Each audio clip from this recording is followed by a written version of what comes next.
What's going on today, guys? I got the strong bait lift to go on the Honda Pioneer. I'm going to be going over everything, and I'm only going to do one side. I'm going to do the driver's side, front and rear.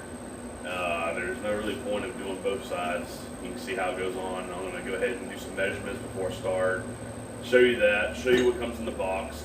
The reason I went with this one, because I read a few things of how it helps adjust the shock angle and gives it a little bit smoother ride.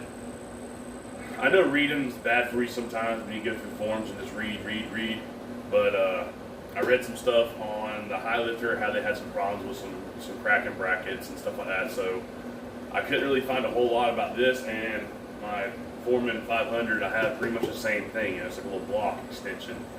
So they're pretty simple. It's a lot less parts to be adding on everywhere. And if I want to take it all off and take it to the dealership, it'd be a little easier than having to have all the other brackets that the high lifter comes with. They seem pretty well confident in their equipment and the stuff that they sell. So that's why I went with this. The change of the shock angle, the durability, and not a whole lot of parts. It's fairly simple. All right, if you can see that, we're a little bit under 11 inches. I mean, what's that?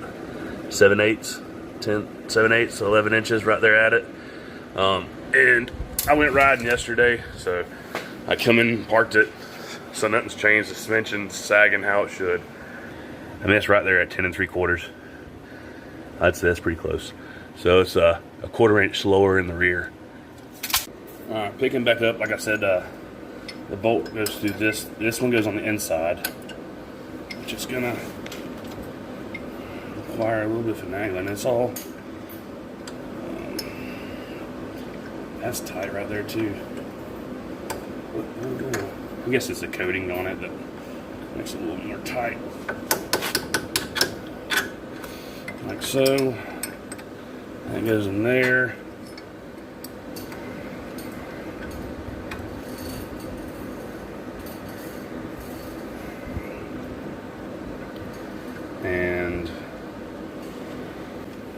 And if you look at the difference, you can tell in the kit, but you have one that has space, a little bit smaller bolts go on the front. It's the best to step on it.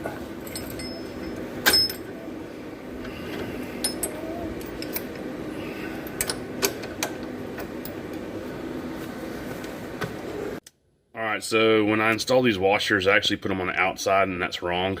The two washers go on the inside between the bracket and this bracket, and then the nut goes on the outside. There's no washers on the outside.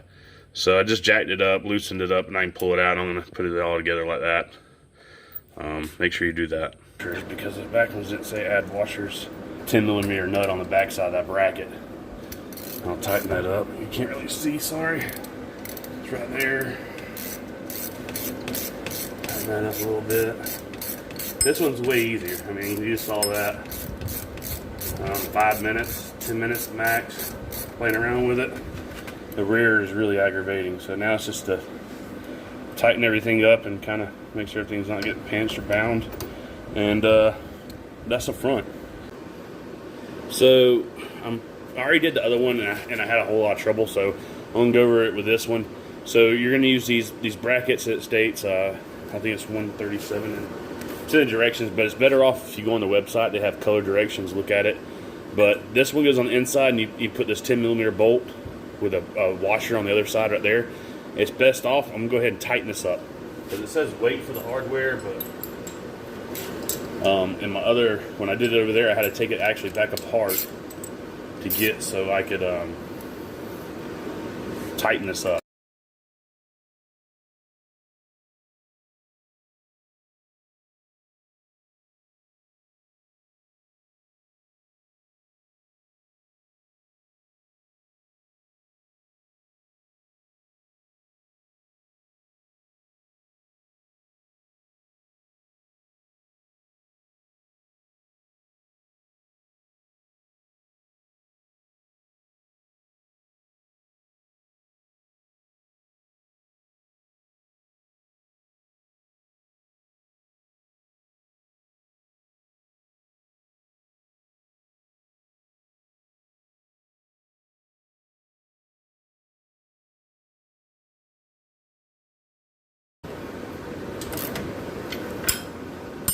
there you go. My side was a whole lot faster. I'll run all that stuff through fast forward, but if you got any questions, ask me. And like I said, I swapped these around because you can't, once you get it down here, the drive shaft's in the way. But they're lock nuts, and it's something you need to keep an eye on anyway and check on. And I'll check it when I grease my bearings and things like that. So I corrected the washers and make sure I put them on the right side. Everything's done. And you can see that it's almost sitting at 12 inches now. It's a little bit, looks like a eighth underneath 12 inches. So it's right there at it from where I originally measured. And the rear is right there at 13 inches, as you can see. And this is, it's been, I rode it yesterday, and there's the lift there. I rode it yesterday, and then it sat all night and settled, so it's had time to settle back down. Yeah, that's it, kind of try to get a level shot. That's about level, my chest level, if it's sitting. So it's still a little higher in the rear, but it looks a little better since settled out. And then the 28s are going to help it out too. So I hope this helps somebody. If you got any questions, ask me, I'll help you. And just like and subscribe. Appreciate y'all watching. Y'all have a great day. Bye.